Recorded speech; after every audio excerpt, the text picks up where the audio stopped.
Welcome to another episode on our channel. I've been doing a lot of steampunk lately, and it's probably one of my favorite genres to engage in because you can almost do anything to these figures and not mess up, kind of. Less likely to mess up. This is someone you've seen before. I haven't updated him, but last week I wanted to show you what you could possibly do if you wanted to use the same outfit but change the color, because I bought a whole bunch of these outfits because I thought they were so cool. They're German officer formal attire outfits, short jackets. I just thought they looked awesome, and I bought quite a few of them, and decided I wanted to make one of the outfits brown. So we'll pause now and I'll get the guy on in a second.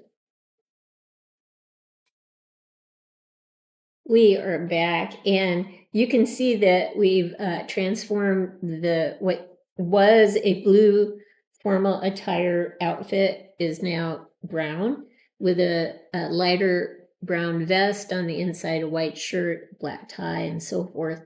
Initially, I had these boots on, but I thought he would actually look better with his pants over shoes, and so that's what I went with here. And with steampunk, you don't always have to have a certain type of boot. I kind of like certain boots, but in his case, I thought he looked better with his pants over shoes. We were able, and we talked last time about the painting, the spray painting process, and the sheen that we didn't have on the back, but we had on the front. So we had to take some 120 grit sandpaper to get the sheen off. And I think we ended up with a kind of a weathered look to him. So I really liked the outcome. The big thing was trying to figure out what head to go with. Did I want to go with the more mature head and resin hat and World War I goggles, French goggles, or did I want to go with the Val Kilmer head, a felt hat, a little bit taller, and gold goggles and so forth? I was debating, actually even thinking silver at one time, but decided on a kind of a golden color, and had to take the paint off the buttons, because when you spray paint an outfit, of course, unless you tape the buttons are going to get painted, and it's easier to scrape the paint off the buttons than to tape them and paint the thing. So went with gold for the buttons, used the same color for the goggles, and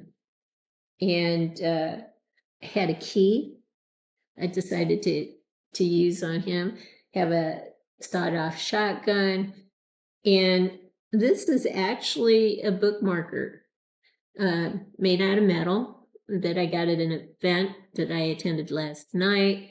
And this is actually literally a button that I thought looked really cool. It's the only one I have of this button, and I thought it would be nice to create a place for the bookmarker to go in.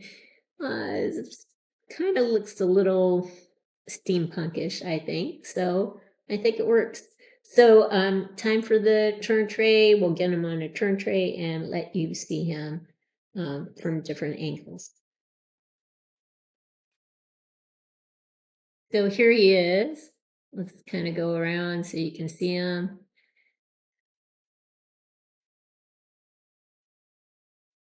I was able to find a pair of hands that matched his face fairly well. If you remember in the last episode, the hands I had initially were really pale looking. I would have to paint them, and I didn't want to do that. Or I didn't want to leave them unpainted if I were going to use them. But I was able to find a pair of hands that would work with this character. So Yeah, so we'll pause and get some tighter close-ups, and hopefully you can see a bit more that way. I hope you can see more details now. I wasn't sure at first what color to go with the buttons and the goggle, but after going to the event last night that I went to and got these this metal bookmarker, and after finding this button, I thought I would go to the closest color I had in my arsenal, which was gold.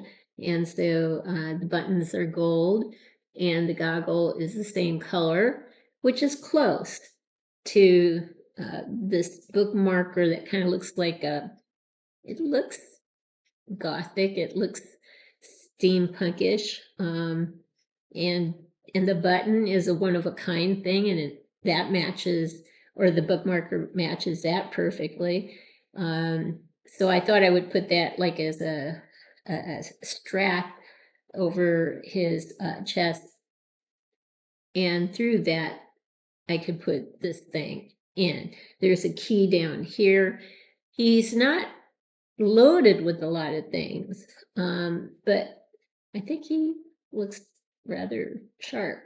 The belt is part of a leather piece that came off of a basically a bracelet, a leather bracelet, a bangle, what they call a bangle, painted black, but the inside is a brown. So he's looking pretty sharp. The dark brown on the outside, the brown in the middle of the belt, the light brown with the vest, the white shirt, the gold buttons, the gold goggle, the black hat, and black shoes at the bottom to match, which are out of sight now, black tie, in Val Kilmer. And this is a guy you either have to put a cowboy hat on or one of these hats, because he comes basically without hair. That he makes a perfect steampunk guy from my perspective. I don't think we'll go around anymore. There's not really much to see in the back. So the unique thing for me here on this guy is the button, one-of-a-kind button, and the bookmarker. I think that really makes him stand out as unique. So we'll pause now and get a tighter close-up of his face. Here he is. I think I'll just rotate him a little bit this way and back again. That's his best side.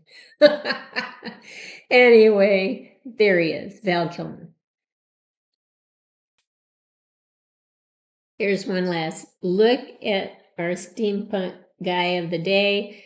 I hope you've liked what you've seen. If you have, consider giving us a thumbs up and subscribing to our channel. In the meantime, everyone, please have a great day.